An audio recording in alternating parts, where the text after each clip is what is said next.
Hello，大家好呀！我菠蘿包，我哋個傳統新年啦，一定會準備一啲好意頭嘅菜式啦。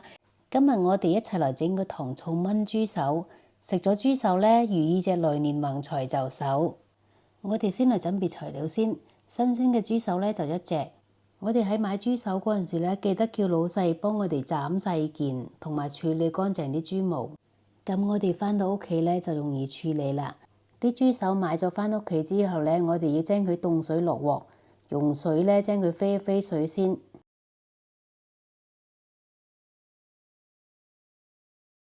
我哋可以加入一啲白酒一齊去飛水，去除佢嘅腥味。我哋用大火將佢煮滾，煮滾咗之後咧，再煮佢1至2分鐘。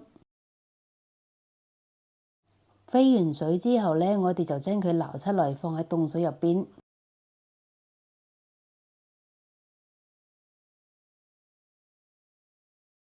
跟住落嚟咧，我哋要逐一將呢啲豬手咧洗乾淨。我哋喺洗嘅時候咧，用把刀刮下啲豬皮，順便檢查下咧豬毛有冇掹乾淨。啲豬手洗好晒之後咧，我哋就嚟準備一啲配料。我哋要準備一啲薑片，仲有一啲蒜頭。所有材料都準備好啦，我哋而家就嚟煮啦。熱鑊加入薑片同埋蒜頭，再加入少許嘅油。我哋先要將啲薑片同埋蒜頭用慢火爆一爆香佢先。當你聞到啲蒜頭同埋薑片有香味啦，跟住咧就將洗乾淨嘅豬手咧倒埋入來。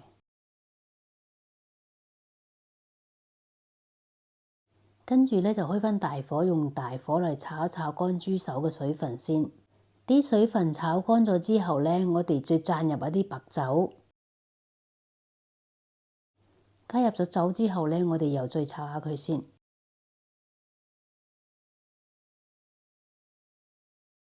炒勻晒之後咧，我哋跟住就加入水啦。水位咧就浸過豬手個面就可以啦。加完水之後咧，我哋就可以加入調味料啦。加入半碗嘅鎮江香醋，1/4碗嘅生抽，1/4碗嘅老抽，再加入4粒嘅八角，最後就加入半塊嘅片糖，跟住就蓋返蓋，用大火煮滾，準中細火咧燜佢1個鐘。喺燜嘅過程中咧，我哋時不時咁要兜下佢。呢啲豬手咧已經燜咗1個鐘啦，佢而家嘅軟硬程度咧啱啱好。而家我哋用大火嚟收汁，將呢個汁咧收成少少汁就可以啦。個汁咧唔好收到太乾，收成咁就差唔多啦。跟住就可以將佢裝碟啦。如果你喺過年期間特別忙嘅話咧，呢味餸可以提前燜好佢㗎，食嗰陣時再熱返就得㗎啦。糖醋炆豬手就做好啦。如果你鍾意，記得試下整啦。